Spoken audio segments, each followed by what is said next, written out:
Merci d'être là donc, pour la troisième conférence dans cette série. Donc, ce soir, je vais parler d'un phénomène assez important, une dimension cruciale de la ville en Afrique. Les villes qui ont été les résultats de colonisation et donc les villes qui sont souvent en des formes binaires. Donc, on va parler de la ségrégation urbaine comme elle a été pensée à l'époque coloniale, mais comme elle a quand même un impact aussi encore aujourd'hui. Je vais commencer de nouveau avec ce texte de Zeynep Çelik, Cultural Intersections, Revisioning Architecture in the City in the 20th Century, qu'elle avait écrit fin du XXe siècle, et dans lequel elle parle justement de cette forme binaire de la ville coloniale. Et donc, elle le fait en disant, en faisant référence à Frantz Fanon. Et donc, elle prend d'un livre de Frantz Fanon, Les damnés de la Terre, un livre de 61, elle prend un passage assez connu, que je vais lire en anglais, qui nous donne en fait le principe clé de la ville, enfin la forme binaire de la ville coloniale. Donc, je lis en anglais. The zone where the natives live is not complementary to the zone inhabited by the settlers. Les settlers, c'est ici les colonisateurs.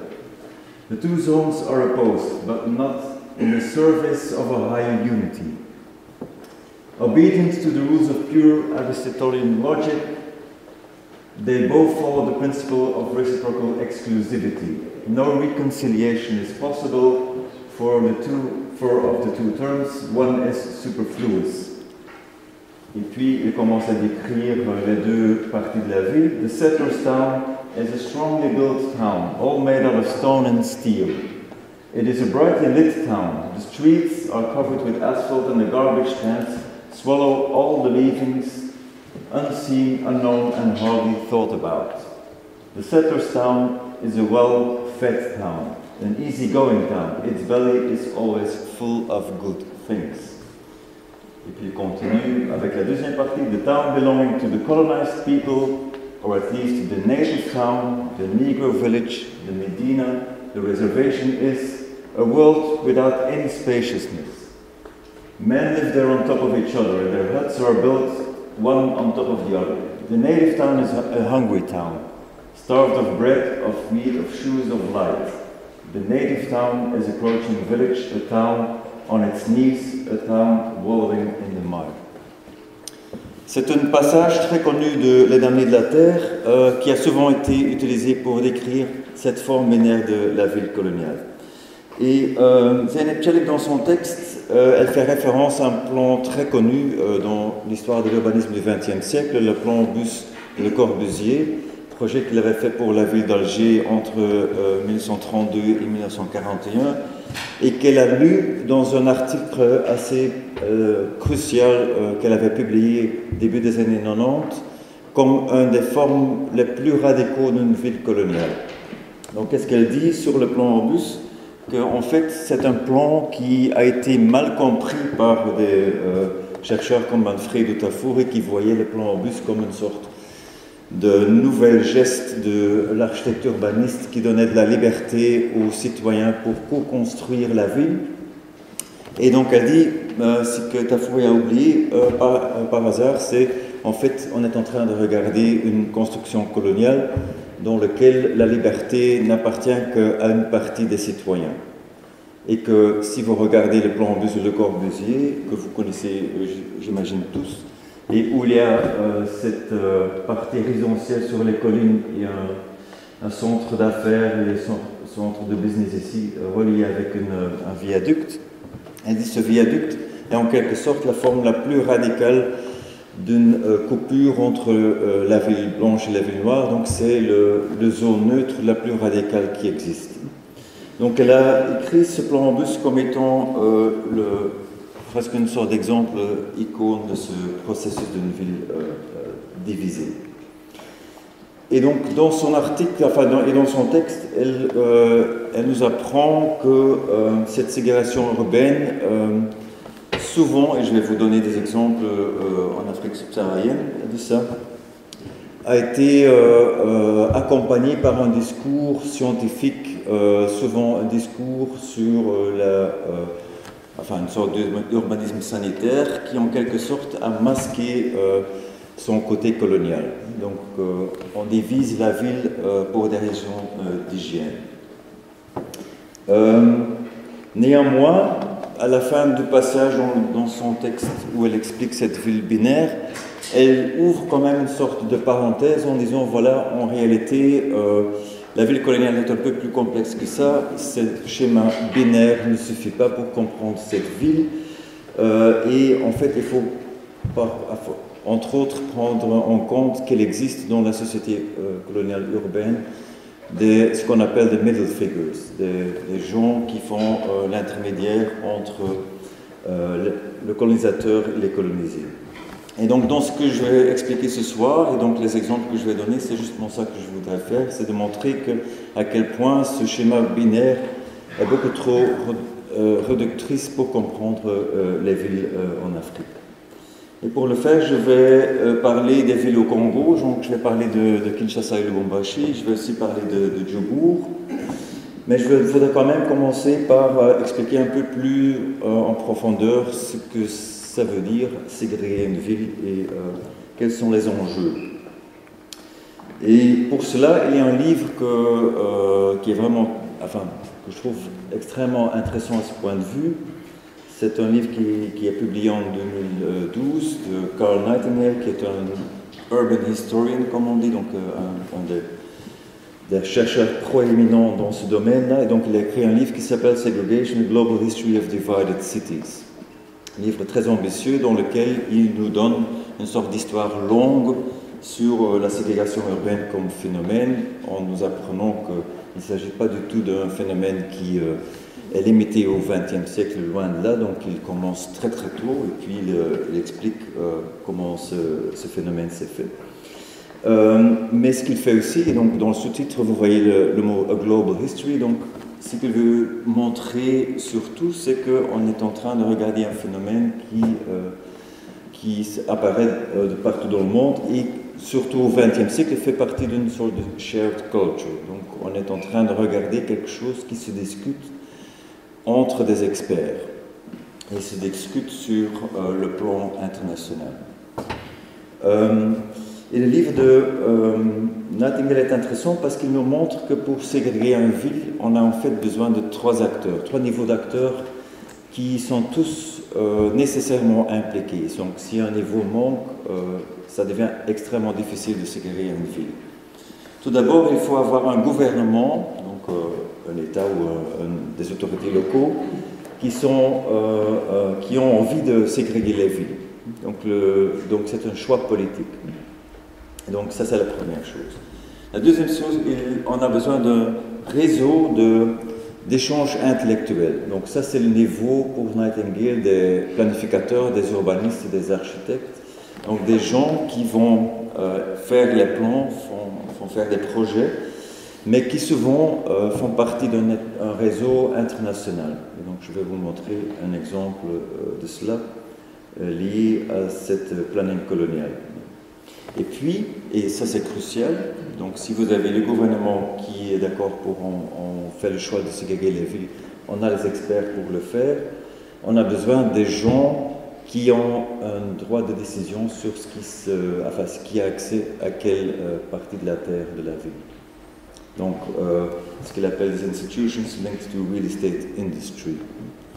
Donc ce niveau-là est aussi crucial pour mener à bien, et bien sûr je le dis entre guillemets, une ségrégation urbaine. Parce que ce que Nightingale nous dit, c'est pas tellement évident de faire ça. Putting a coerced residential color line in place is fundamentally a political act, il dit, and it involves an enormous amounts of power. But wielding that power always involves negotiation and conflict. Et donc, si on est d'accord avec ce principe, et moi je suis bien sûr d'accord avec lui, ça nous emmène en fait à étudier de façon assez précise comment des ségrégations urbaines se font dans une localité précise à un temps spécifique. Donc, même s'il y a des dimensions qui sont partagées, c'est quand même important de faire des cas d'études assez précis sur cette dimension.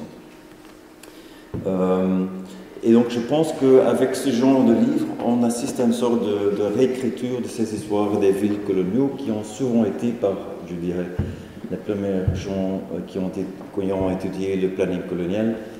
Ils se sont pas tellement penchés sur comment cette ségrégation a été réalisée sur le terrain et surtout comment il a été vécu et contesté.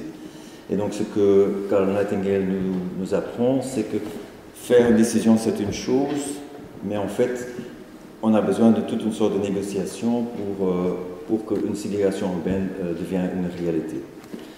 Ce qui nous montre aussi que dans les années 20-30, je dirais du XXe siècle, on assiste à une époque de ce qu'il appelle segregation mania.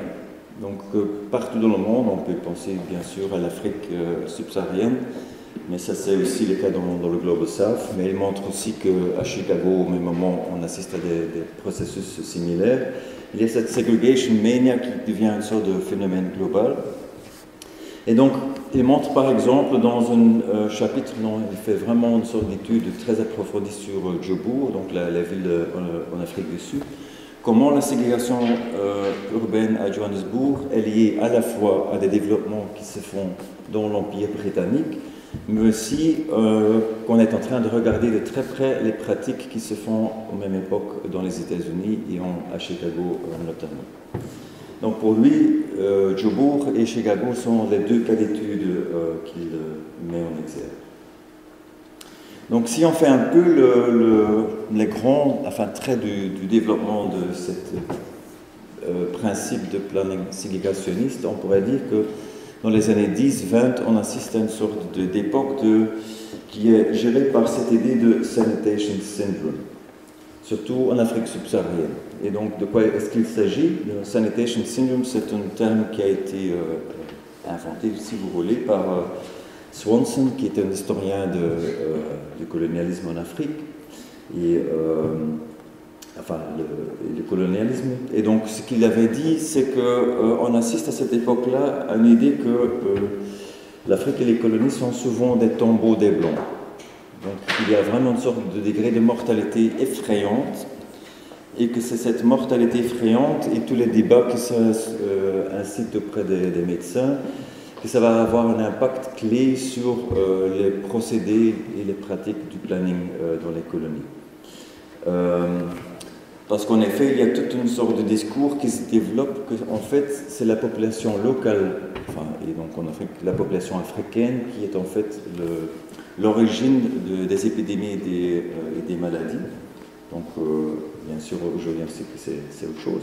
Mais à l'époque, donc dans les années 10-20, on était encore convaincus que c'était en fait les quartiers africains qui posaient le danger. Et donc, la seule solution existait à séparer les zones résidentielles pour les Blancs de ceux des Africains. Et pour séparer, on introduisait ce principe d'une zone neutre où, si on prend les termes de l'époque, le cordon sanitaire. Donc, le terme déjà est très parlant en soi.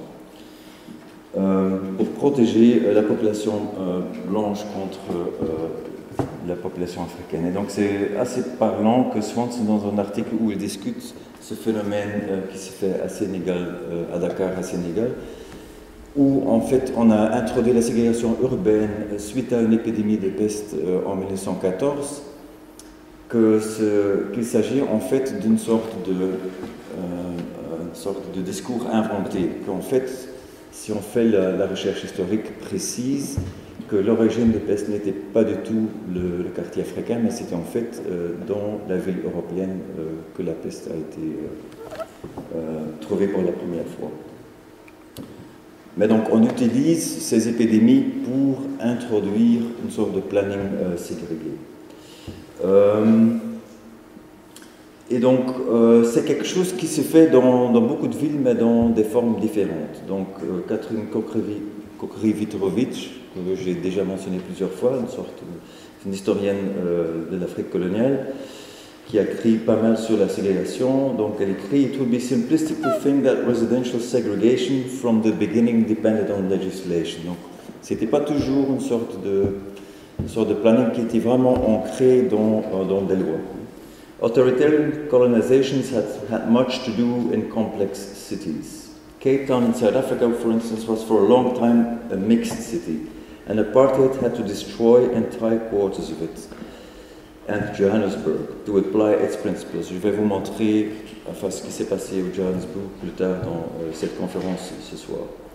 However, for Lamy and Tchad or Pointe-Noire in Congo were cities created by colonization, where city plans that were imposed or that imposed residential segregations from the beginning in a de facto, if not de Euro fashion. Donc on assiste, et donc pour le Congo, le cas de Lubumbashi est parlant, où on construit des villes ex nihilo, où cette ségrégation est là du début. Dans la forme urbaine, directement on fait cette ségrégation. Donc là on va voir comment ça se présente dans le cas du Congo.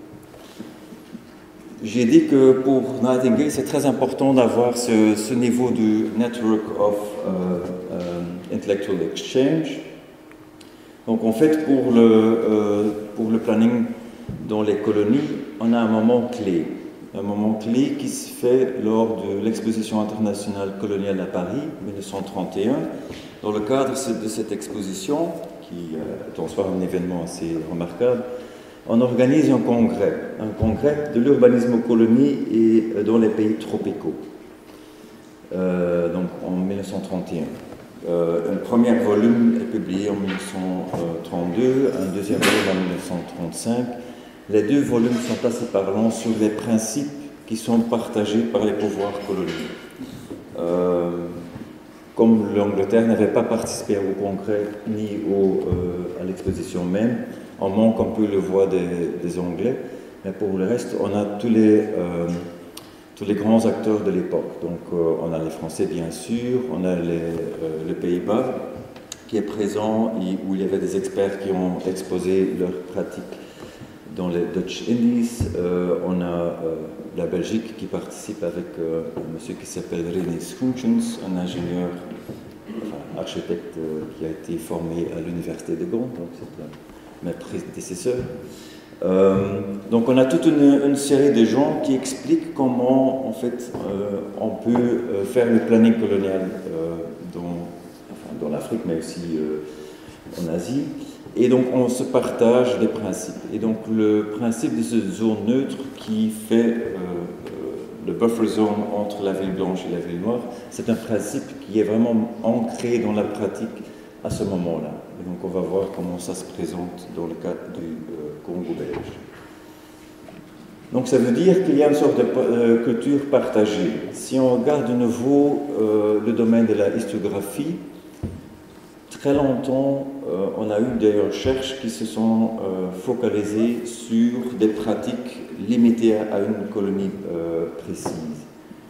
Plus récemment, et c'est suite à quelques conférences internationales sur le planning en Afrique qui ont été organisées à Lisbonne 2013-2015. On a maintenant des edited volumes, donc des livres avec des contributions qui nous apprennent comment, en fait, il y a des liens entre ces pratiques. Donc Carlos Nunes Silva a publié plusieurs livres. Le premier, Urban Planning in Sub-Saharan Africa, nous montre à travers toute une série de contributions les différentes pratiques dans les colonies, et donc l'introduction à ce livre écrit par Carlos Nunes Silva explique en fait les liens. Le deuxième livre qu'il a édité, Urban Planning in Lusophone African Countries, nous montre les différentes pratiques dans les différentes colonies du Portugal, donc l'Angola et le Mozambique en particulier, mais aussi le Guinée-Bissau. Et donc, il montre de nouveau à quel point ces pratiques-là ont été inspirées ou liées à des pratiques ailleurs. Donc, on a contribué avec Luz Beekmans, qui est un postdoc maintenant chez nous. J'ai écrit un texte sur le planning ségrégationniste à Kinshasa. Kinshasa Syndrome Planning and Historical Perspective, from Belgian Colonial Capital to Self-Constructed Megapolis, dans lequel on explique, je vais vous montrer plus en détail plus loin, comment ça se fait à Kinshasa. On est en train de faire des recherches sur ce principe de ségrégationnisme dans plusieurs villes au Congo. une ville sur laquelle on a travaillé pas mal les dernières années, c'est Matadi, donc c'est la ville portuaire du Congo, qui est très intéressant à ce point de vue, parce que si on lit les sources d'époque, et donc je parlais des sources de fin des années 20, ce qu'on voit, c'est qu'on dit que pour Matadi, la question de la ségrégation est encore plus grave qu'ailleurs. Donc ça, c'est une citation qui vient d'une lettre interne de l'administration coloniale. Et Matadi est un cas aussi assez parlant de ce sanitation syndrome. En fait, ce n'est qu'en 1928 que le planning de Matadi va prendre ce principe ségrégationniste de façon très explicite, suite à une épidémie de la fièvre jaune qui s'est éclatée fin de l'année 1927. Et donc ça fait pas mal de collateral damage en fait, parce que on a dû fermer le port pendant 3 mois.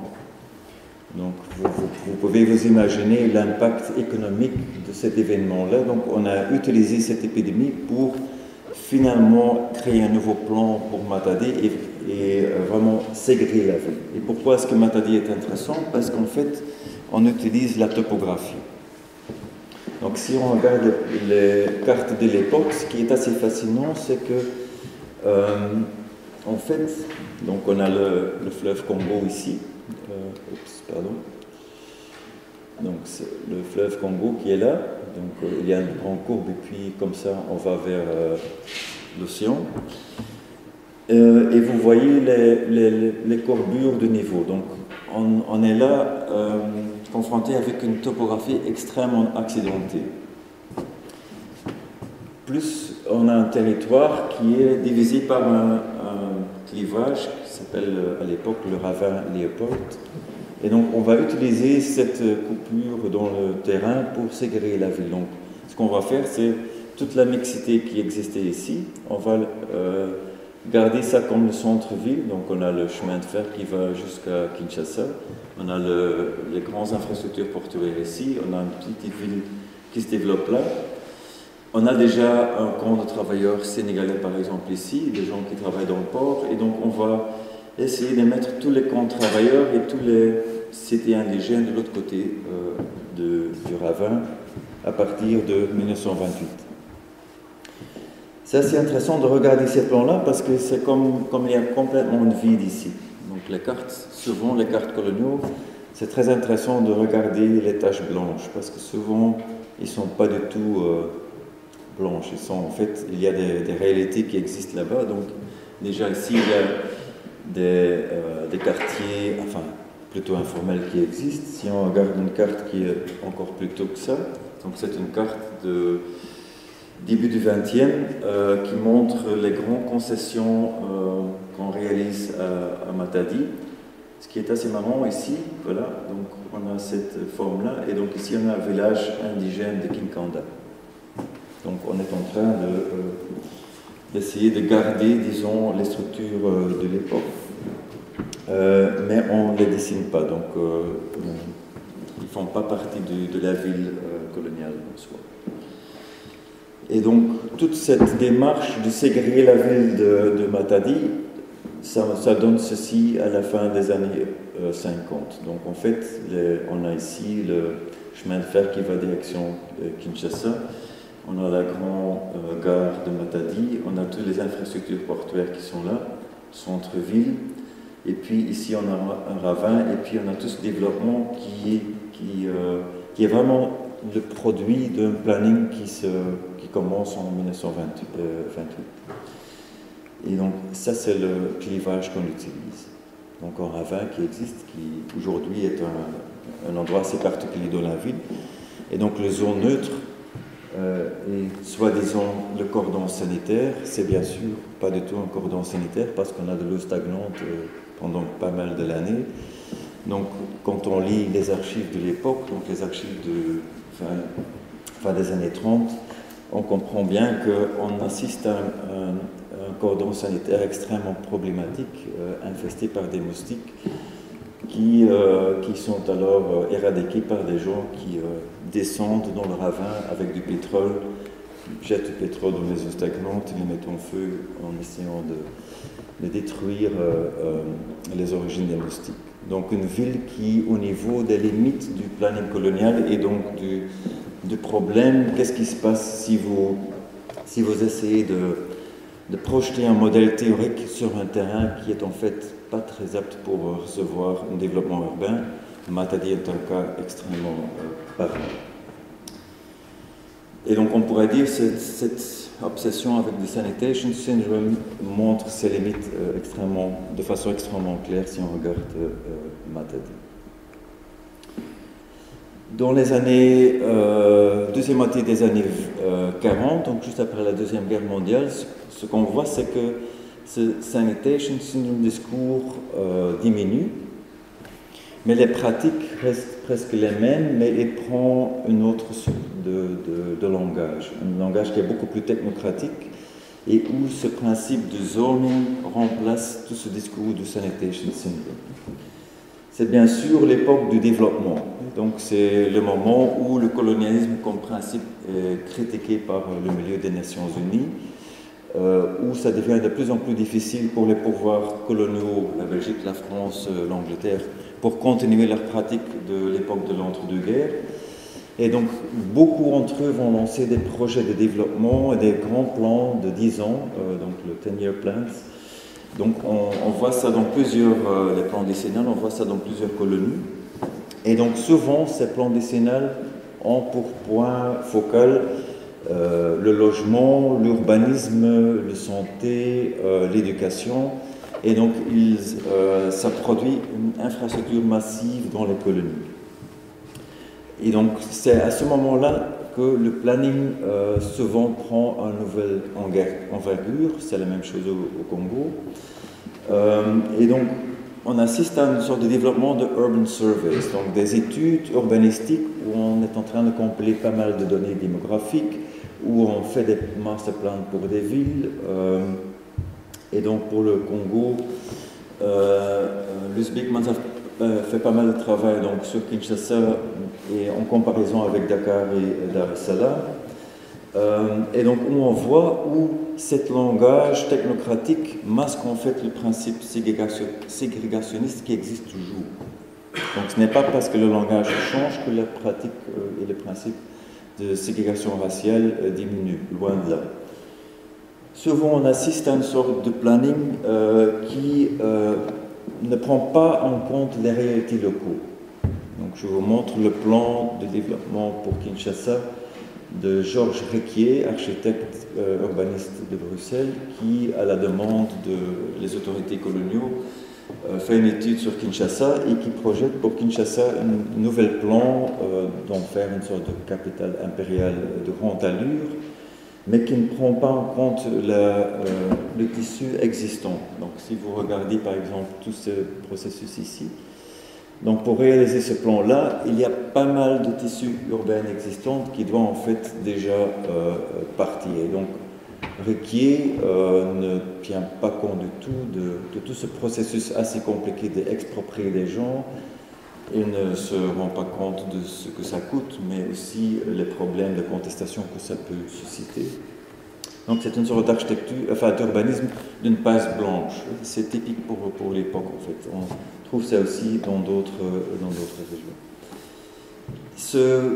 Cette pratique urbanistique va de pair avec une étude approfondie sur le logement pour indigènes bien sûr contre nous.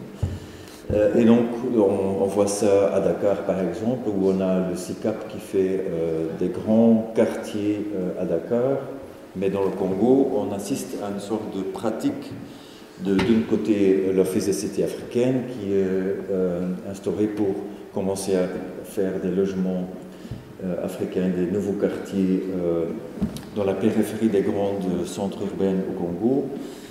On a des pratiques qui, comme celui-là, c'est une brochure qui prend une autre sorte de principe, donc c'est plutôt apprendre à la population africaine comment se construire sa propre maison, dans des conditions bien sûr assez strictes et bien contrôlées. Et donc il y a des études sur quelle est la maison type idéale pour indigènes. Donc des rapports officiels et des études qui sont présentées dans des milieux importants comme l'Institut royal colonial belge, donc on a plusieurs rapports de ce genre-là. Mais ce sont aussi des rapports qui sont discutés sur des plateformes internationales. Donc ce que vous voyez ici, c'est un rapport de conférence très importante à Lisbonne en 1952, Housing in a Tropical Climate. Enfin, petite anecdote ici, c'est assez rigolo de voir qui est présent pour la Belgique. C'est Albert van Mallegem, c'est l'architecte urbaniste qui est en train de faire le masterplan de Lubumbashi dans le cadre de la plan décennal et qui, lui, n'a jamais fait aucune maison indigène, quoi que ce soit. Mais donc, c'est lui qui est invité pour aller parler à Lisbonne. Tandis que les Français envoient l'expert dans la matière, Henri Jean Cassel.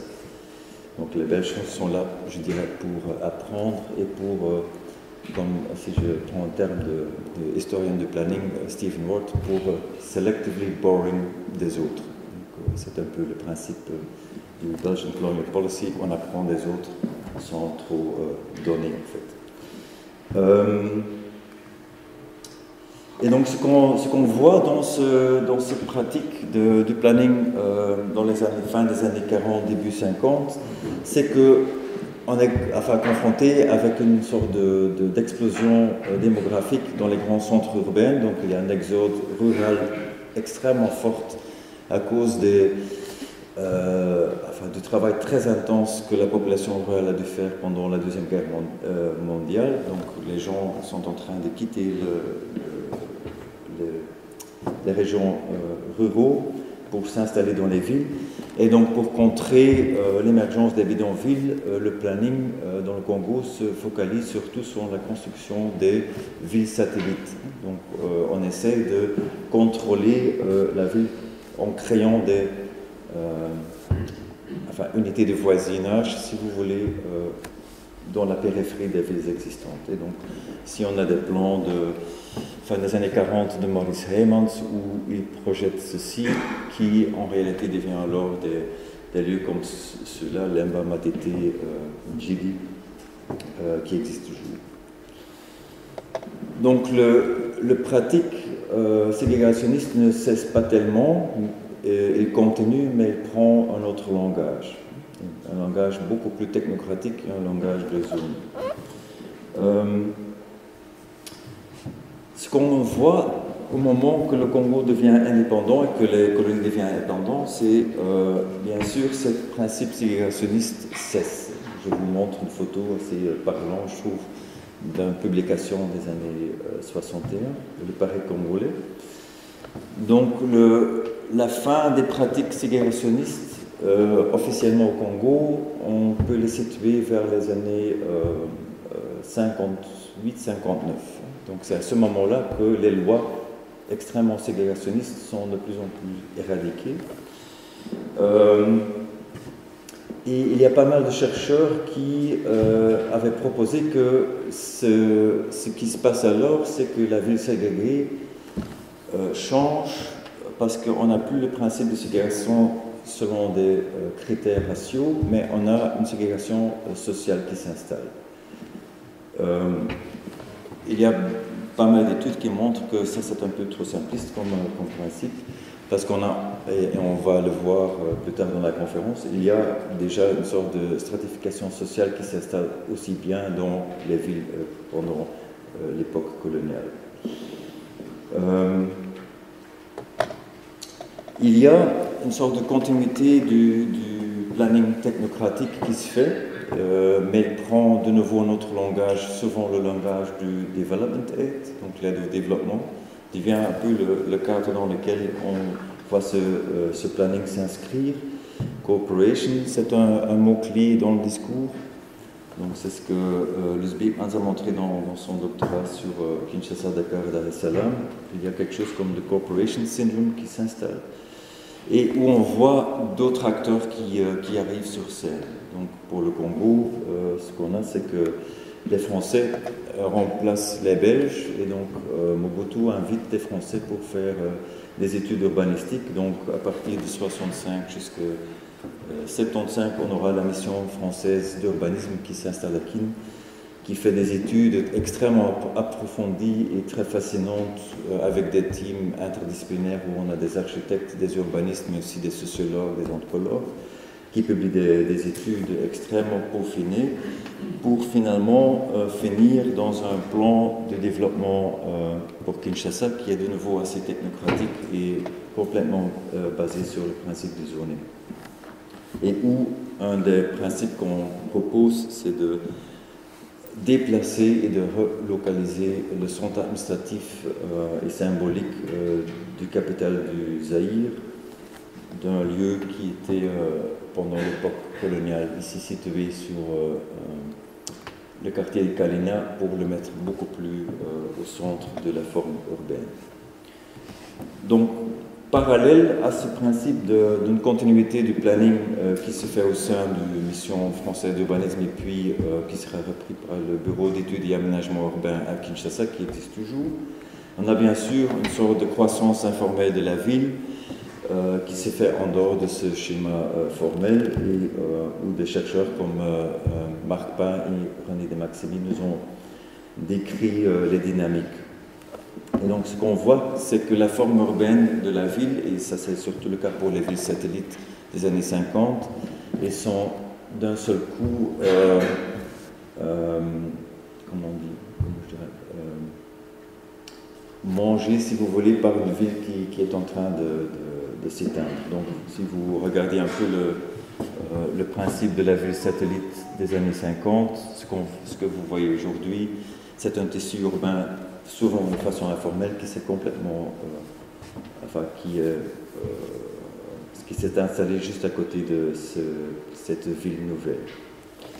Donc ça veut dire que si vous faites le découpage du tissu urbain de Kinshasa aujourd'hui, les grandes structures de la ville coloniale sont toujours très présentes, aussi bien dans le tissu physique, mais aussi dans les mentalités des gens. Donc si vous parlez avec des Congolais, souvent ils disent « je vais en ville », ça veut dire « je vais dans ce qui était à l'époque la ville européenne de Kinshasa ». Donc il y a aussi dans les mentalités ces principes. Ce qu'on a vu les dernières années, c'est un développement qui se fait depuis 10-15 ans, si vous voulez, c'est une sorte d'émergence de gated communities. Dans plusieurs villes en Afrique subsaharienne, c'est très fort. Souvent, les gated communities sont le résultat de la diaspora africaine qui a fait fortune et qui réinvestit dans les gated communities. C'est typique pour des villes à Ghana, par exemple. Et donc Odile Gork a écrit un article là-dessus où elle parle de cet urbanisme sécuritaire qui s'installe et qui est une autre forme de ce principe ségrégationniste et qui à Kinshasa se manifeste bien sûr de façon extrêmement parlante dans cette idée de la cité du fleuve, donc un projet immobilier un peu fou. Donc vous voyez, et donc si vous allez sur YouTube et vous tapez la cité du fleuve, donc vous voyez un peu le projet du début, une sorte d'urbanisme à la Dubaï, mais à Kinshasa, mais qui est donc une sorte d'île artificielle qui est reliée avec cette rue-là, mais qui en fait, pour vraiment fonctionner comme elle avait été pensée, qui aura une sorte de connexion directe avec l'aéroport international de Njili, ce qui n'existe pas aujourd'hui. Et donc ça fait que si vous voulez visiter, et donc ça se présente aujourd'hui comme ça, vous passez un marché extrêmement informel et assez surréaliste pour arriver à un lieu qui se veut une sorte de gated community. Et donc dans les grandes avenues de Kin, vous avez des panneaux publicitaires pour cette ville qui se veut sécurisée. Si vous regardez les dessins qu'a fait Papa Moufeto le premier, donc un des BDistes les plus connus de Kinshasa, vous voyez qu'il y a aussi d'autres lieux qui se présentent comme des gated communities. Donc la page que vous voyez à gauche, c'est c'est Binzama Campagne, donc c'est vraiment le quartier chic de Kinshasa où vous avez les riches de la société, entre autres pas mal de musiciens, qui s'installent dans des grandes villas avec des robinets en or dans les salles de bain et avec des parcelles complètement sécurisées, tandis que dans la cité, vous avez bien sûr un tissu urbain et des architectures très différentes. Ok. Pour moi, comme historien d'architecture et d'urbanisme et un historien, enfin urban historian, si je veux me définir comme ça, ce qui pour moi est important, c'est et crucial dans les recherches qu'on fait, c'est d'essayer d'aller au-delà de cette idée d'une ville binaire. Parce que je trouve que c'est un peu trop réductrice.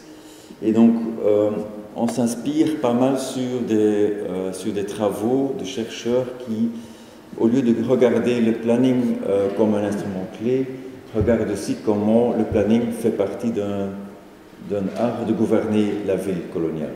Donc ça veut dire qu'on regarde aussi tous les processus administratifs qui sont liés, on essaie de comprendre qu'est-ce que ça veut dire d'aller d'un projet et un dessin d'une ville à une réalité urbaine construite, et qu'est-ce que ça veut dire ça veut dire quoi sur le vécu. Donc c'est ça qui nous intéresse surtout. Et donc ça veut dire qu'on regarde aussi des ouvrages qui ne sont pas écrits par des historiens d'architecture, mais par exemple celui-là, Under Construction, The Politics of Urban Space and Housing During the Decolonization of Indonesia, 1930-1960, c'est écrit par un anthropologue, qui explique par exemple que dans les Dutch Indies, même s'il y avait une sorte de principe ségrégationniste basé sur des critères raciaux, il y avait une structuration sociale extrême dans les villes où parfois des pauvres blancs habitent des quartiers, des kampongs. Et donc si vous faites vraiment la recherche de façon peaufinée, vous trouvez des choses qui ne collent pas du tout avec ce principe de la ville binaire. La même chose pour The Spaces of Colonialism, Delhi's Urban Governmentalities par Stephen Leck, urban historian de nouveau, enfin urban geographer, je devrais dire, parce que c'est publié dans une série de livres sur la géographie. Et donc ce livre a reçu un award de Royal Geographical Society. Donc ce qu'il est en train d'étudier de façon très peaufinée, donc il essaie de comprendre comment la ville de New Delhi était vraiment vécue et comment ça fonctionnait. Et pour le faire, il se base sur le mot governmentalities, qui est bien sûr un concept qu'il prend de Michel Foucault. Et donc la première partie, c'est une relecture extrêmement peaufinée et détaillée des textes de Foucault sur ce principe de governmentality. Donc l'art de gouverner. Et donc une des choses qu'il montre, entre autres dans ce livre, c'est qu'est-ce qui se passe. Donc ce que vous voyez ici, c'est en fait, c'est la, disons, soit zone neutre entre Old Delhi et New Delhi, mais il s'intéresse par exemple au principe de policing. Donc il essaie de comprendre comment la police coloniale à New Delhi fonctionne, et donc il fait ça de façon extrêmement peaufinée. Donc il trace en fait les parcours que les policiers sur la bicyclette prennent quand ils sont en train de contrôler la ville de New Delhi, de protéger les citoyens. Et donc si vous faites ça, vous voyez qu'il y a des zones qui sont beaucoup plus policed que des autres. Donc il essaie vraiment de montrer de façon extrêmement détaillée qu'est-ce qui se passe. Et donc avec un schéma binaire, on n'y arrive pas du tout. La même chose pour Odile Gore, qui a fait des études déjà dans les années 90 sur Conakry Freetown, où elle est en train de comparer les pratiques coloniales françaises et britanniques au niveau du planning, mais aussi de l'administration coloniale urbaine. Et donc c'est ce genre de travaux qui nous aident beaucoup pour comprendre ce qu'on est en train de regarder. Et qui nous permettent en fait d'aller au-delà de ce schéma de la ville coloniale binaire. Ok, donc qu'est-ce qui se passe si on regarde Kinshasa et Lubumbashi quel est le regard qu'on est en train de développer sur ces villes? La première question qu'on peut se poser, existe-t-il un Kolorba au Congo? Donc le titre est pris d'un article qui est apparu dans La Libre Belgique en 1951, avec un point d'interrogation, et la réponse dans l'article était bien sûr que oui, il y a mis un color bar au Congo. Et je vous montre une citation de Paul Bolia, qui était à l'époque, ici on est en 56, donc il était encore assistant médico-indigène, donc quelqu'un qui était bien formé, qui avait le statut d'immatriculé, donc ça lui permettait, donc il avait une sorte de carte d'immatriculation qui lui permettait d'aller au-delà du color bar et d'entrer dans des bars, mais aussi dans des magasins qui étaient destinés pour blancs. Et donc il nous évoque que même si vous avez ce papier-là, en fait ça ne fait pas tellement de différence, parce qu'au niveau social, vous pouvez entrer, enfin au niveau légal vous pouvez entrer dans ces lieux-là. Au niveau social, vous n'êtes pas accepté, votre présence n'est pas acceptée du tout dans ces lieux. Donc il dit, nous avons vécu des situations paradoxales il y a quelques années, recevant le matin la carte de confirmation au baptême de la civilisation, donc c'est cette carte immatriculée qui vous permet un statut comme évolué, si vous voulez, et le soir être rejeté devant la porte d'un cinéma, d'un hôtel ou d'un magasin sous prétexte que la peau d'ébène n'est pas la couleur des usagers habituels de ces endroits. Donc il y a vraiment une sorte de distance entre la pratique au quotidien et la loi qui vient d'être installée. Il y a même des témoignages au sein du milieu et du establishment colonial qui disent que le coral bar existe bel et bien au Congo et que ça prend parfois des formes qui sont beaucoup plus extrêmes que dans les colonies britanniques. Comme le dit Antoine Rubens, qui était membre correspondant de l'Institut royal colonial belge. Donc ce sont des voix qui sont rares, mais ils existent. Donc il semble bien que la plus féroce color bar anglo-saxon n'ait jamais produit autant de lois discriminatoires, n'ait jamais édicté des mesures de ségrégation aussi rigides que notre tutelle belge. Et donc si vous regardez la législation, ça devient assez clair qu'il y a une législation qui est vraiment basée sur des principes raciaux. Donc des ordonnances de 1918 qui disent déjà le gouverneur général désigne les localités dans lesquelles doivent être créés des quartiers distincts pour les Européens. 37, dans les circonscriptions urbaines, les centres européens ou les quartiers de circonscription urbaine ou de centres européens que désigne le commissaire de district, il est interdit aux indigènes qui n'y sont pas astreints par leurs fonctions dans un service public de circuler entre 10h du soir et 4h30 du matin.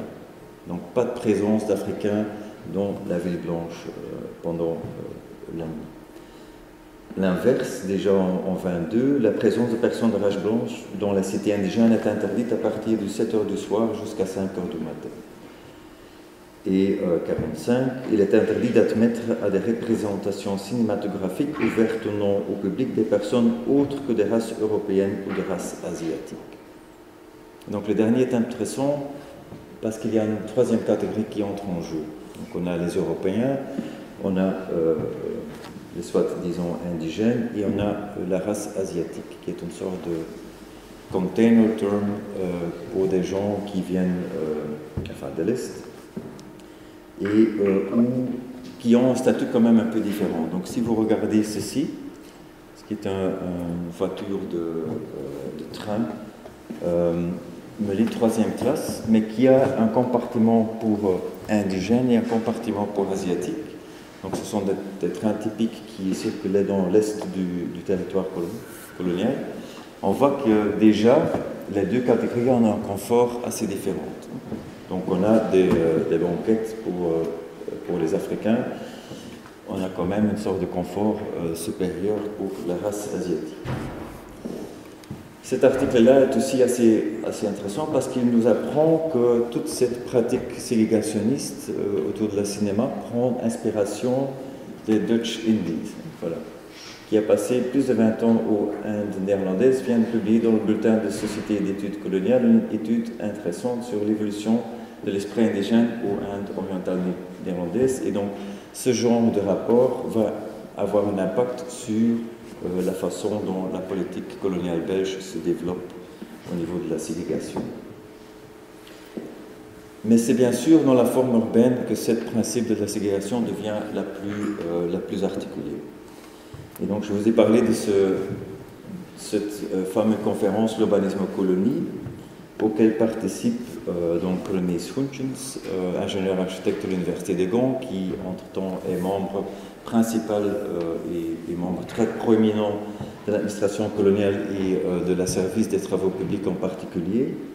Donc il participe, il présente un peu les pratiques dans la colonie belge, mais ce qu'il apporte de cette conférence, c'est en fait cette idée de c'est quoi le schéma idéal d'une ville coloniale au Congo. Et donc le principe est assez clair.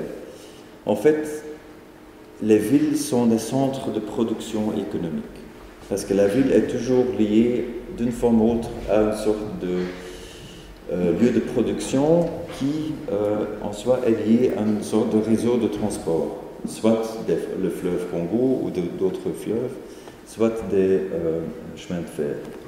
Donc ça, c'est le premier principe. Le deuxième principe, c'est que, comme vous le voyez bien, la ville européenne a une sorte d'urbanisme pittoresque avec des places et des bâtiments publics qui sont là. Puis vous avez la cité indigène organisée sur un tram orthogonal qui est technocratique, efficace, qu'est-ce que vous voulez. Et puis, entre les deux, soi-disant la zone neutre, où on trouve un marché, une église et un hôpital pour indigènes. Ça, c'est assez important, j'en reviens. Donc on est ici en 1932, donc une année après la conférence, il présente ceci comme le schéma idéal pour les villes au Congo.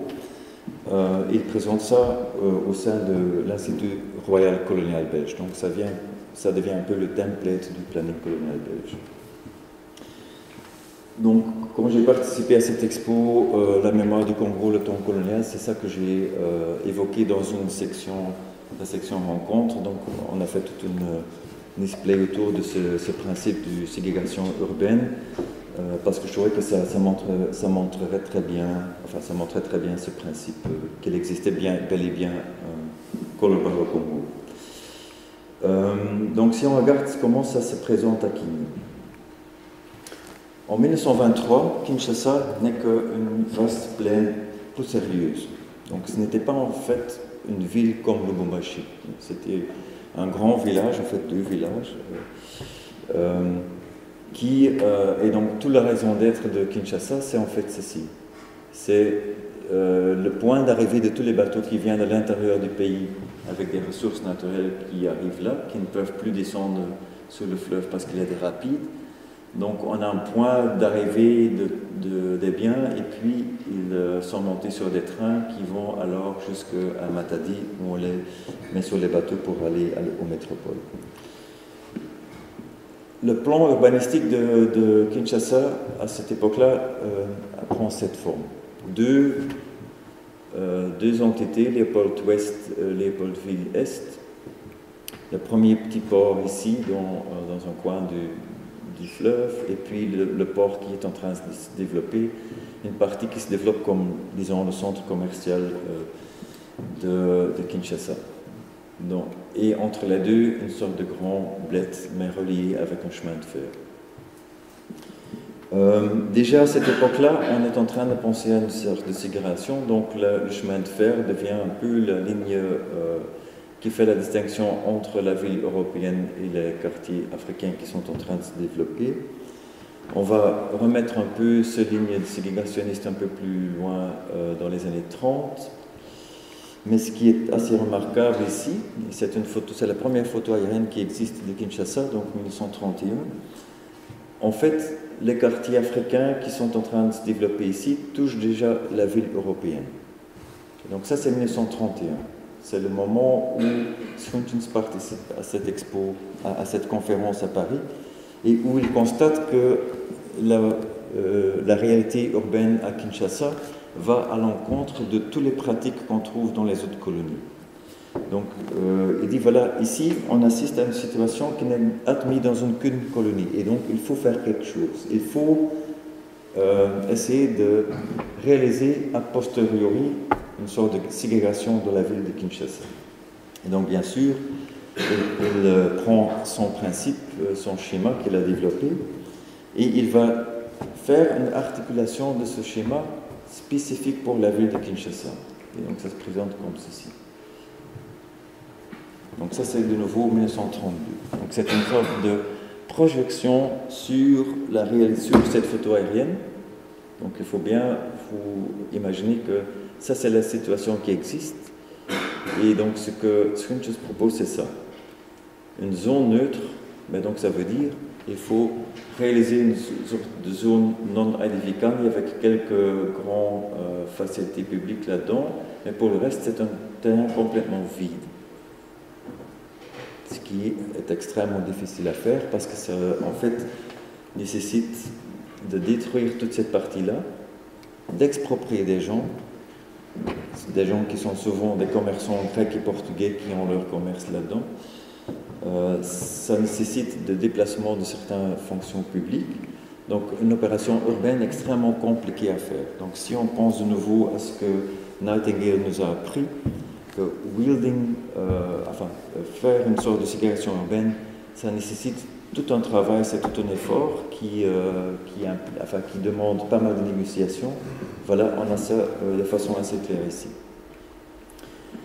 Donc ce qu'on va voir, c'est que presque rien de ce grand projet de Swinches ne sera réalisé. Cela n'empêche qu'en 1948, Georges Riquier, urbaniste, architecte bruxellois, qui visite Kinshasa, propose tout à fait la même chose. Dans son plan qui a été fait dans le cadre du plan décennal, il propose ceci. Et donc vous voyez de nouveau une zone neutre, comme ça, avec une zone anti-malaria ici. Donc une opération urbaine extrême de vider toute une partie de la ville existante. Donc si vous faites l'exercice de voir qu'est-ce que ça veut dire sur le terrain, qu'est-ce qui a été réalisé, dans les deux cas, très peu. Donc ça c'est en fait ce que les architectes proposent en 32-48. Ça c'est en fait ce qui a été réalisé. Des choses extrêmement fragmentées. Pas une zone neutre continue et une barrière absolue, mais des zones tampons fragmentées qui en fait donnent encore beaucoup d'opportunités de liens. Et donc on a fait un article là-dessus. En lisant tout ce principe de la logique ségrégationniste dans la ville de Kinshasa, en suivant une rue à Kinshasa, l'avenue Kasavubu. Donc si vous suivez celui-là, vous pouvez écrire toute cette pratique ségrégationniste du planning et en fait tout son échec. Parce que qu'est-ce qu'on constate? C'est que en fait, on essaie d'introduire des zones tampons, donc on a un marché, on a un parc, on a un jardin zoologique, on a le golf, on a un cimetière qui existait déjà en fait en 1910, mais qui devient une partie d'une sorte de zone verte et une zone tampon. Mais ce qui est extrêmement fascinant, c'est cette lieu-là. Ici, on a l'hôpital des Africains. Donc, des gens qui connaissent Matadi vont peut-être reconnaître le lieu, c'est ce qu'on appelle aujourd'hui l'hôpital Mamayimo, qui est vraiment au centre-ville de Kinshasa. Et en fait, ce qu'on constate, c'est que l'hôpital, mais aussi bien le marché et le camp policier, le moment où on introduit ces zones tampons, se trouve d'un seul coup du mauvais côté de la zone neutre. Il se trouve dans la ville européenne. Et donc ce qu'on constate, c'est qu'on va déplacer le camp policier, on va déplacer le marché, on va essayer de déplacer l'hôpital pour Africains, mais en fait on est déjà beyond the point of no return parce qu'on a investi trop d'argent dans l'infrastructure et donc on va laisser, enfin on est des Belges, on est pragmatiques, donc on ne va pas nous compliquer notre vie, donc l'hôpital va rester sur place. Et donc ce qui est assez marrant, si vous lisez les sources de l'époque, on essaie de résoudre le problème que l'hôpital est du mauvais côté de la zone neutre en construisant un mur. Donc il y avait un mur qui existait et on va rehausser le mur. Donc le moment où l'hôpital devient invisible, il n'existe plus. Enfin bien sûr c'est un peu idiote comme raisonnement, mais c'est bien ce qui se passe, c'est bien ce qu'on trouve dans les sources.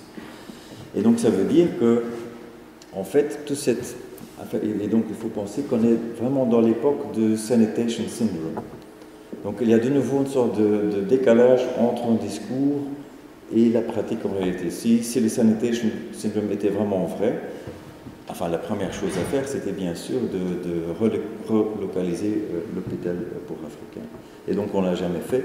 Et donc ce qu'on a eu, c'est qu'on a eu des flux des gens qui vont à travers entre le jardin zoologique et les parcs, qui en fait vont à l'hôpital des Africains. Et en plus, ce qui était assez marrant, c'est que l'entrée se trouve ici et pas là. Donc ce n'est après 10 ans qu'on fait une porte d'entrée ici.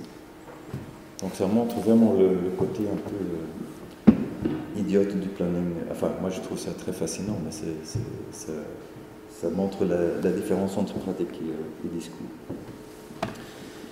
On a d'autres exemples de ce genre. Donc si on suit de nouveau l'avenue Kasavubu, et donc on regarde l'époque de l'après-guerre, ce qu'on a, on a des extensions massives, des quartiers nouveaux qui s'installent pour Africains. On a l'aéroport de Ndolo, et donc ça veut dire qu'on est en train de faire réellement une sorte de buffer zone, donc une sorte de zone non aedificante d'ici, où on a cet axe principal qui relie l'extension de la ville d'après-guerre avec la ville existante. Et donc l'avenue Kasavubu devient l'artère principale de Kini, où les Africains qui travaillent en centre-ville, dans le port, mais aussi dans l'administration, prennent leur vélo pour aller en ville pour le travail. C'est aussi le seul avenue importante à l'époque au-delà de la ville européenne qui était illuminée le soir. Donc si vous pensez à une ville coloniale, surtout au Congo, c'est très important d'essayer de comprendre comment il y a un autre régime d'usage le soir, bien sûr. Mais il y a un épisode assez particulier qui se fait fin des années 40. Donc Gilbert Parier, qui était à l'époque le directeur général de Sabena, un vrai captain of industry, avait acheté des DC-4, donc les engins les plus performants de l'époque pour faire des grands voyages de la métropole directement au Congo. Et ils ne peuvent pas atterrir sur la piste d'atterrissage de Ndolo parce qu'elle est trop courte. Donc bien sûr, il y a tout un débat qui se fait. Il faut, parce que en fait ça c'était l'aéroport existant, et donc on a besoin de ceci. Et donc un plan dans les archives nous montre de façon très claire qu'est-ce que ça signifie. Ça signifie en fait que toute cette extension-là est complètement coupée de donc l'avenue Kasavubu qui fait l'artère principale serait coupée si on prolonge le piste d'atterrissage. Et donc de nouveau, à ce moment-là, c'est intéressant de voir le débat qui se développe et qui sont les acteurs. Donc l'administration coloniale, en quelque sorte, est pour. Bien sûr, le Sabena veut faire ça. On voit une contestation de la population africaine qui commence à émerger et qui s'appuie sur le support des missionnaires catholiques qui sont installés ici. Donc il y a un grand complexe missionnaire là. Et donc les missionnaires catholiques font aider la population africaine à contrer et bloquer en fait le projet. Et donc finalement, l'origine de l'aéroport d'Angeli se trouve dans ce bassin. Donc en fait, on va d'abord penser de relocaliser l'aéroport à Lemba et puis finalement il sera mis à Ngili.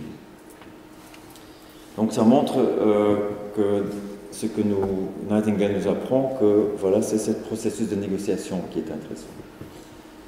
Qu'est-ce qui se passe si on regarde le niveau des bâtiments?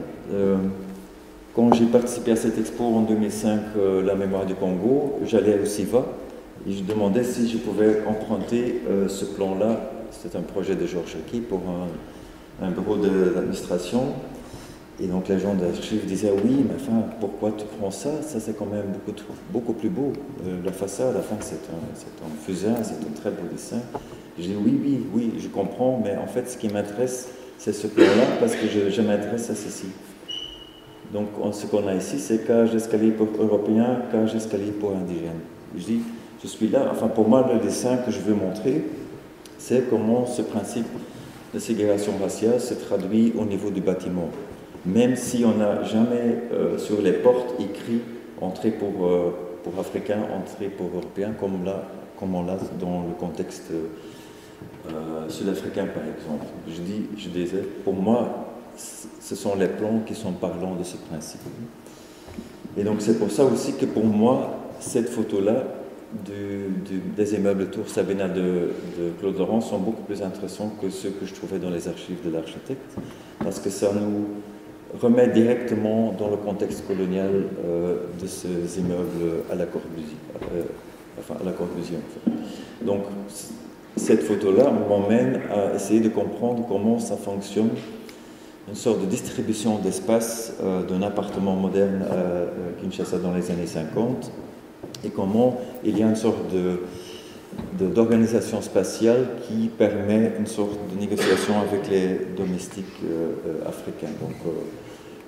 Donc c'est cette partie-là du plan qui m'intéresse. Comment est-ce que Laurence est en train d'organiser ça? Et si je compare ça avec les appartements bourgeois qu'il fait aux mêmes époques en Belgique, quelles sont les différences en fait? Donc c'est une toute autre perspective qui m'intéresse dans ce genre de projet. Et puis, et ça c'est quelque chose de très difficile à faire, c'est d'essayer de comprendre comment certaines zones tampons peuvent aussi devenir des zones de contact dans la ville. Et là, le problème, c'est souvent un problème de source. Donc, moi, je serais très intéressé que quelqu'un écrit une sorte d'histoire sociale de ce lieu-là. Donc, je regarde surtout les chercheurs congolais dans la salle, parce que c'est eux qui peuvent le faire. Moi, je suis incapable de le faire. En fait, on est en train de regarder le parc de Bok, qui est une zone tampon qui est introduit dans ce logique ségrégationniste qui s'installe dans les années 30. Mais ça devient un lieu, donc un parc explicitement orienté à un public blanc au début, mais où dans les années 40, 50, il y a eu quand même pas mal d'activités ici pour la population des évolués. Pas mal de médailles aux travailleurs exemplaires étaient données dans ce lieu-là. Donc ce serait très intéressant d'essayer de comprendre comment un lieu comme ça a changé pendant le temps. Et donc par exemple, ça c'est ce qui se passe le moment où la fin de la Deuxième Guerre mondiale est annoncée. Il y a une balle spontanée qui se développe dans le parc de Bok, et ça c'est le lendemain, on fait un bal pour la population africaine. Donc il y a tout un travail à faire pour comprendre ces lieux comme des zones, enfin, est-ce que ce sont des contacts zones, oui ou non? Quand je prends cette législation, donc le couvre-feu de la population blanche qui ne peut pas entrer dans la cité, bien sûr, on sait que ce n'est pas le cas. Donc on sait bien qu'il y a des gens qui transgressent.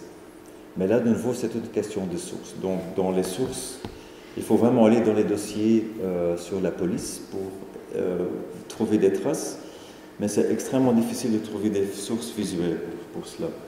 Et donc, ce que vous regardez ici, ce sont des photos de Jean Whisky Dipara. C'est un photographe d'origine angolaise, mais qui a travaillé dans les années 50-60, où d'un seul coup, vous voyez l'autre côté de la ville.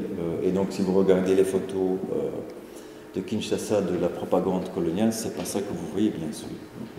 Donc, quelles sont les sources qui nous apprennent ou qui nous montrent des autres réalités existantes dans une ville comme Kinshasa? Allons à Lubumbashi,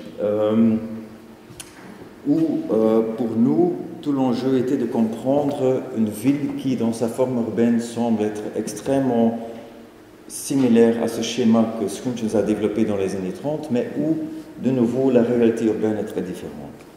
Donc, ce qui nous intéresse à Lubumbashi, donc je viens d'avoir un doctorante qui a fini son travail là-dessus.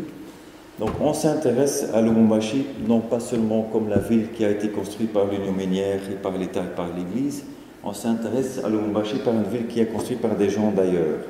Et des gens d'ailleurs dans le sens où on parle de la communauté juive, grecque, portugaise, italienne dans la ville.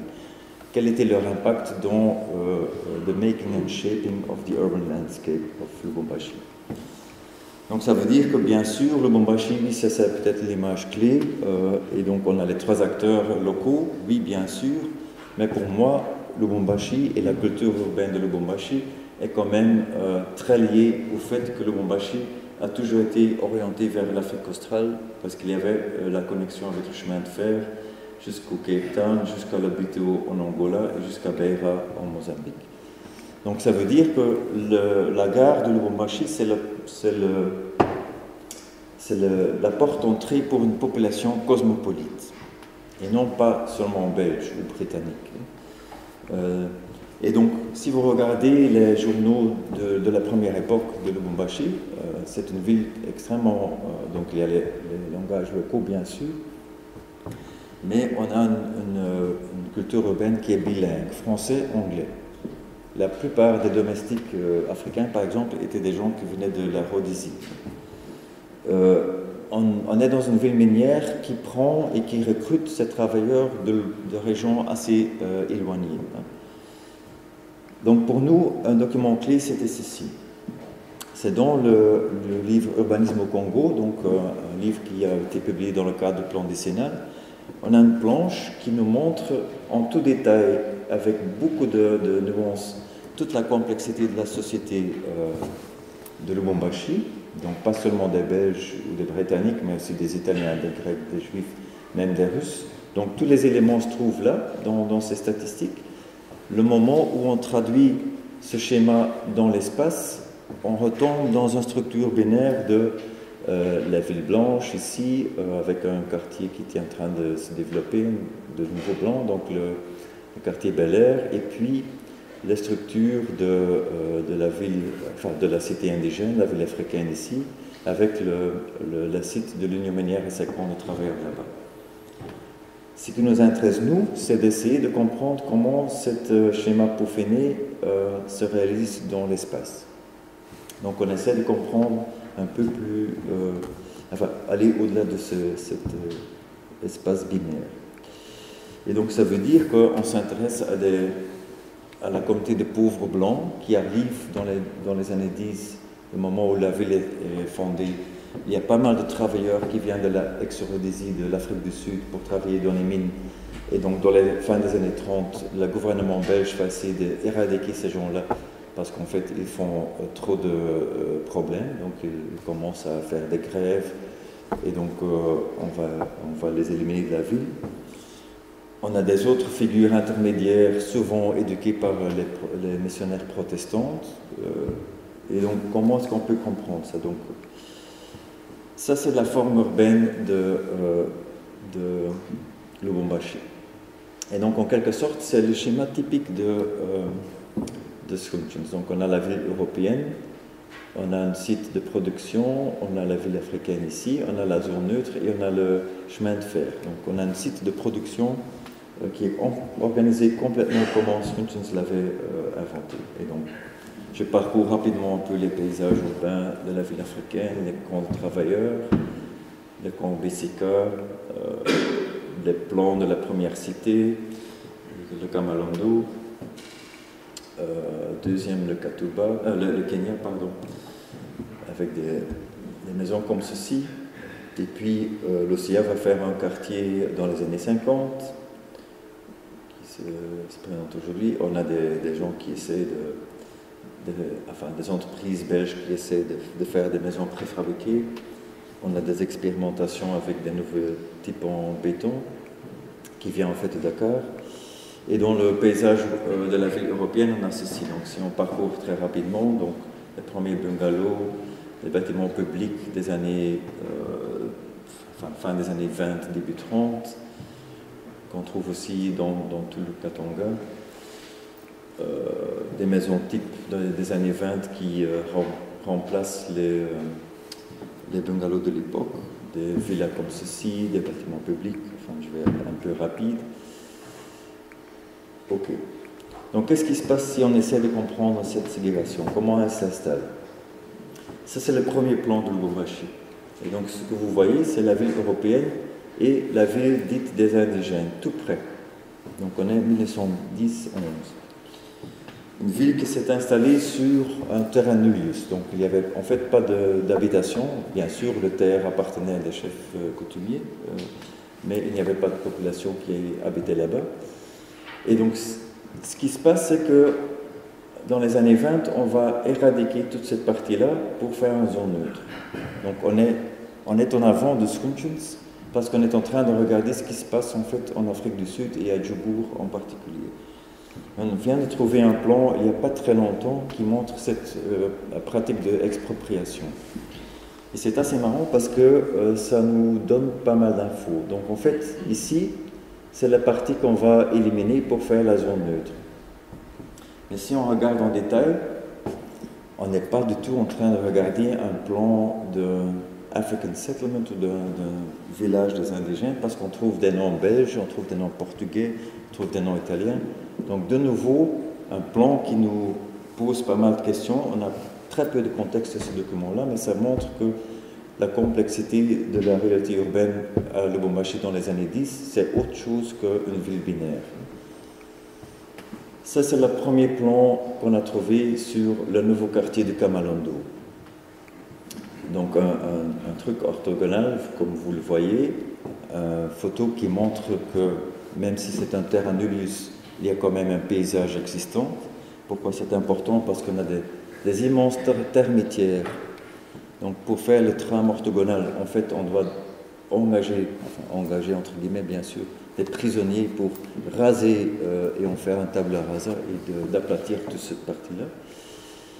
Et donc, voilà comment le principe s'installe. On définit la fin de la ville européenne et on nomme cette avenue l'avenue limite sud. Donc le principe ségrégationniste s'inscrit dans la toponymie. On installe cette zone neutre de 500 mètres et donc si on regarde un peu l'argumentation, en fait, on a le sanitation syndrome bel et bien. Donc distance de 700 mètres qui correspond à l'ampleur normale du vol de moustiques transmettant la malaria. Donc ça, c'est l'argumentation hygiéniste qui fait partie. Et donc il faut protéger la population blanche contre les foyers de malaria et surtout aussi les divertissements bruyants de la population africaine. On a le chemin de fer qui existe et donc qui définit cette courbure parce qu'en fait comme ça on arrive au site de l'union minière et on a une topographie, donc il y a une petite vallée ici, donc tous ces éléments ajoutent ensemble pour faire cette configuration de cette première nouveau cité indigène de Kamalondo. Bon, je retourne dans ce plan-là. Et donc, ce qui est assez intéressant de regarder, c'est la légende. Parce que si on regarde la légende, on voit qu'il y a quand même une stratification sociale qui s'installe. Et donc, je vais tourner le plan pour vous expliquer, parce qu'en fait, il faut maintenant penser que la ville européenne se trouve ici en haut. Et donc, si on regarde la légende, on trouve des indications spécifiques. Ici, cette parcelle-là, donc cette partie-là, c'est pour les Noirs civilisés et les indépendants. Mais c'est qui les Noirs civilisés? On peut dire, voilà, c'est les commerçants ouest-africains qui étaient des gens qui ont travaillé dans la force publique et qui sont dans la ferme de leur terre, qui restent sur place et qui s'installent comme commerçants. On a un autre quartier comme ça, et puis cette partie-là, c'est pour les hindous. Et donc, si on commence à lire les processus, les rapports sur la migration, ce qu'on constate, c'est qu'on a une sorte de stratification sociale, donc on met ces gens-là dans ce quartier-là, enfin cette partie-là qui n'est pas un hasard, parce que ici, c'est la seule route qui fait la connexion avec la ville européenne. Donc ce n'est pas un hasard. La même chose sur la ville européenne. Donc si on regarde un peu la stratification sociale et la zoning fonctionnelle, donc on a ici en fait la partie résidentielle de la ville avec des écoles et les bâtiments publics, mais ici il y a une zone commerciale. Et donc on a des gens qui viennent d'ailleurs, on a des gens qui viennent de l'Afrique du Sud, mais on a surtout des Grecs, des Portugais, des Italiens qui s'installent justement dans cette zone commerciale de la ville. Et donc jusqu'aujourd'hui, on peut trouver les traces de cette population. Si on parle avec des gens, il y a toute une sorte de mémoire urbaine qui parle de l'avenue de Mouero qui fait la barrière pour la communauté grecque, soi-disant. Et donc cette doctorante a fait toute une recherche en utilisant les archives du cadastre pour en fait retracer où achetaient les Grecs, où achetaient les Juifs, où achetaient les Italiens, et est-ce qu'il y a une sorte de logique dans leur présence spatiale dans la ville.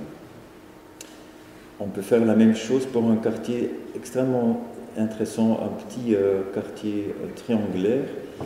Ici, il y a toute une extension d'un quartier résidentiel blanche, ici. Et donc, c'est la même chose. Donc, les gens, vous dites, quand vous visitez Lubumbashi, voilà, c'est le second rate white. Donc, c'est de nouveau les Portugais et les Grecs qui habitent là-bas.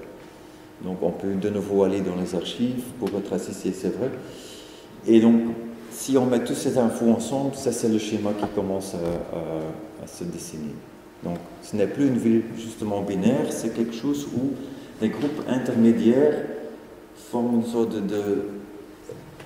enfin, extra buffer zone, je dirais, entre la population blanche et la population. Et donc, c'est ça qu'on a essayé de dessiner et d'expliquer. Donc, on essaie de comprendre ce genre de processus. Je vais sauter cette partie-là et sauter à quelque chose qui est assez intéressant, c'est la zone neutre de Lubumbashi.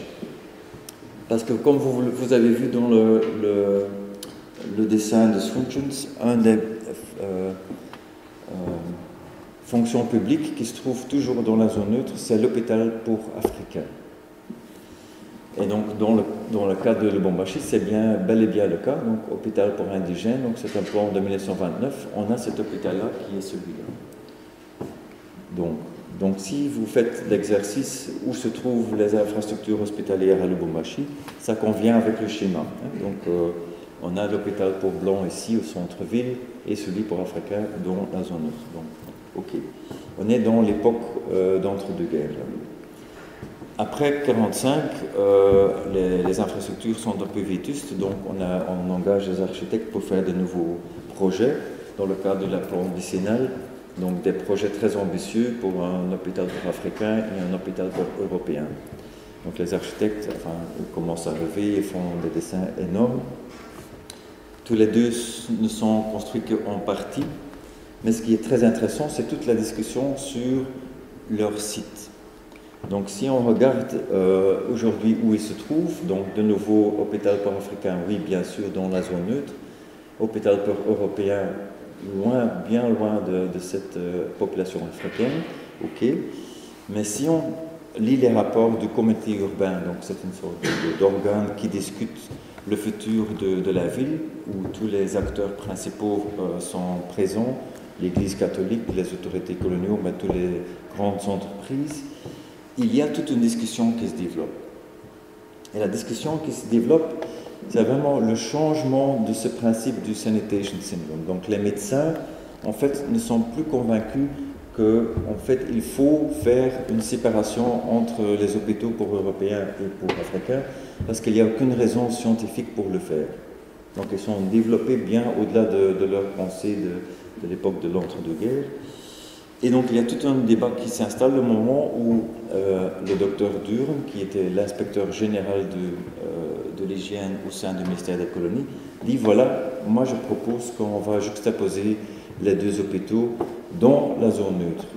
Et donc si on suit toutes les discussions, et je ne vais pas aller dans les détails, ce qui est assez marrant, c'est que on trouve que les acteurs locaux vont contrer ce principe nouveau qui a été propagé par le docteur. Donc le docteur Durham qui dit quand même en 1951, c'est extrêmement tôt, le groupement des deux hôpitaux s'indique également pour des raisons politiques. Il ne peut être question de faire une politique basée sur la couleur de peau.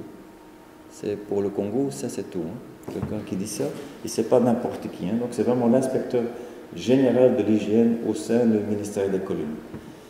Et donc c'est souvent cette tension entre une administration à Bruxelles qui essaie d'introduire de nouvelles idées parce que ça, en fait, ça recoupe un peu l'idée de cette communauté belgo-congolaise que certains gens sont en train de propager, et les autorités locaux qui vont dire « mais c'est impossible, ce principe, on ne peut pas. Les gens vont se plaindre, les patients blancs vont se plaindre quand il y a des bruits. » Donc le discours qu'on trouve, voilà, les inconvénients, foule indigène à proximité de l'hôpital des Blancs, Jéréminade à l'occasion d'enterrements indigènes. Donc c'est ce genre d'éléments qu'on est en train d'utiliser contre ce nouveau principe. Ok. Bon, donc à la fin, qu'est-ce qui se passe? Oui, on ne fait pas ce que le docteur Durn propose et donc on fait cette séparation-là. On a très peu d'informations sur la façon dont cette ville ségrégée a été vécue par la population africaine.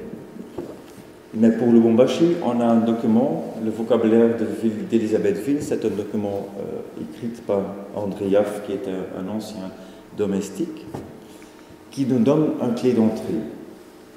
Mais là, de nouveau, il faut bien comprendre que le milieu des domestiques africains a un regard très particulier sur la ville. Pourquoi? Parce qu'en fait, Lubumbashi suit les principes de la culture coloniale urbaine britannique. Ça veut dire que, au contraire, avec Kinshasa, où les domestiques allaient dans la cité et retournaient dans la cité chaque soirée, à Lubumbashi, les domestiques africains vivaient sur la parcelle du maître jour et nuit.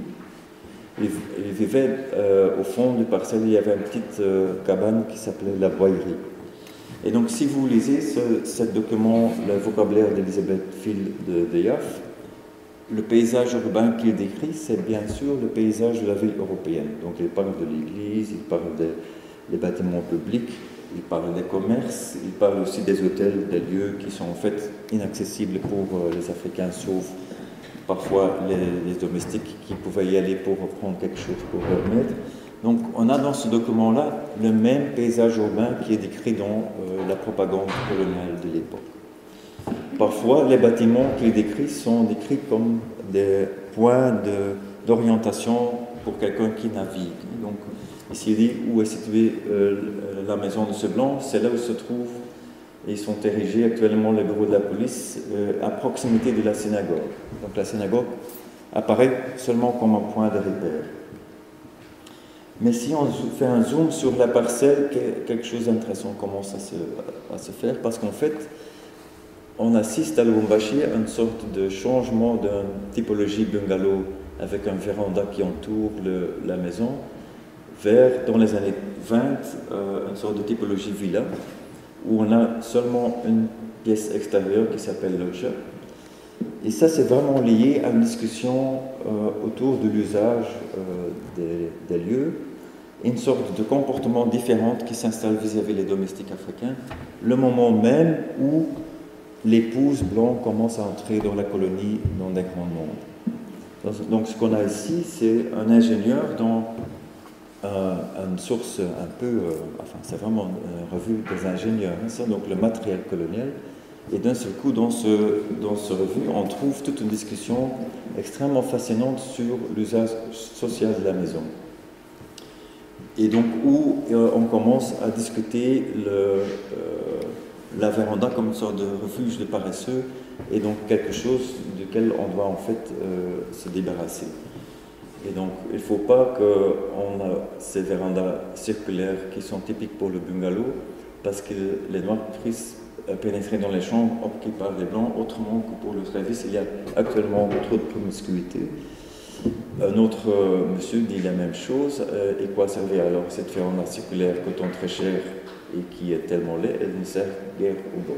Et donc ici, vous voyez, c'est le contexte des familles qui s'installent. Et donc une sorte d'angoisse qui s'installe le moment où la femme blanche entre en grand nombre dans la colonie. D'un seul coup, le comportement se change. Ok. Donc ça veut dire que les domestiques sont importants, mais ils doivent être invisibles.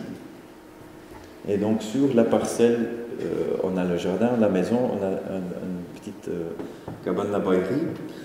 Et ce qui est assez fascinant, c'est que donc il y a eu une discussion à un certain moment d'intégrer les chambres de service au sein des maisons mêmes. Et donc ça a été complètement bloqué par la population blanche. Et donc c'est ce que cet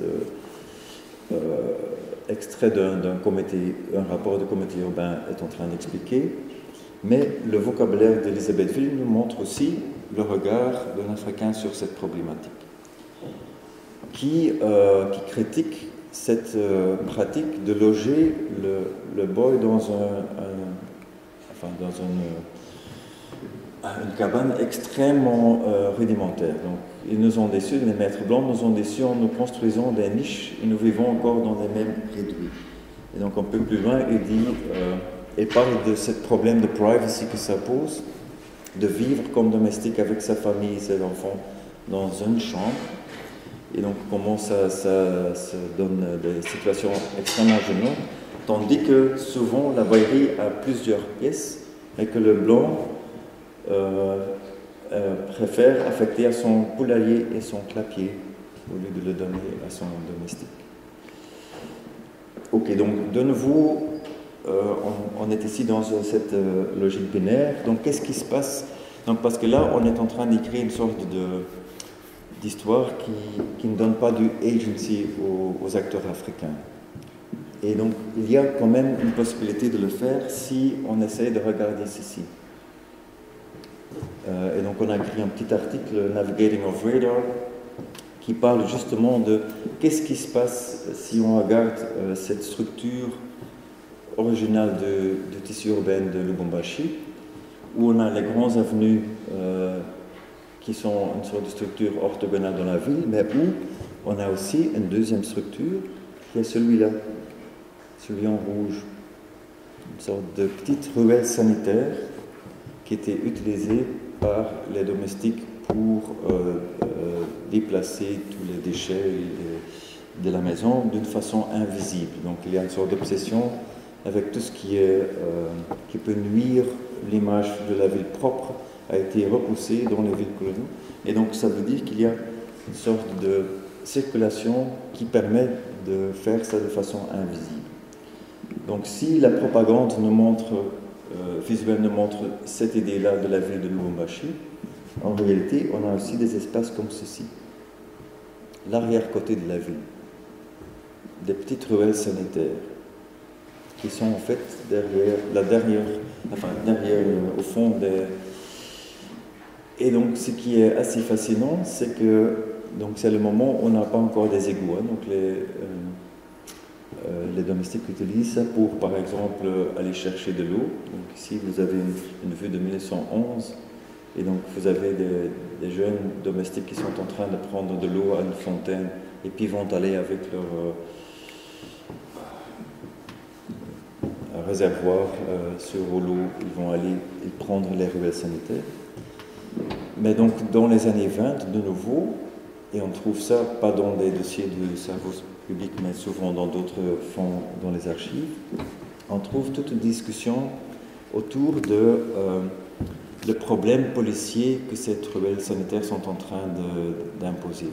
Parce que, bien sûr, si vous faites une sorte de circulation qui vous permet de naviguer off-radar, enfin, c'est évident que, quand il fait noir, que les domestiques vont utiliser ça et comme un lieu de contact.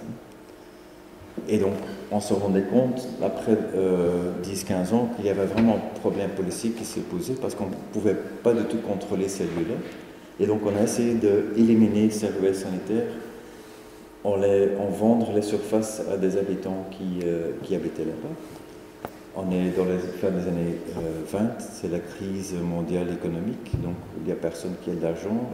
Elisabethville devient un ghost town, les gens qui ont de l'argent quittent la ville. Et donc jusqu'aujourd'hui, vous trouvez des traces de ce réseau de ruelles sanitaires dans la ville.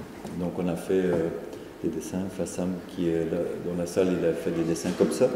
Donc ça c'est le début. Et donc au cours du temps, cette structure commence à se défaire, mais jusqu'aujourd'hui vous avez des lieux comme ça. Donc par exemple ici, ça si vous retournez 180 degrés, vous voyez ça. Donc vous avez des traces qui... Et donc c'est ce genre de truc qui m'a... Et donc je reviens à quelque chose que j'ai montré comme premier slide pour la première conférence.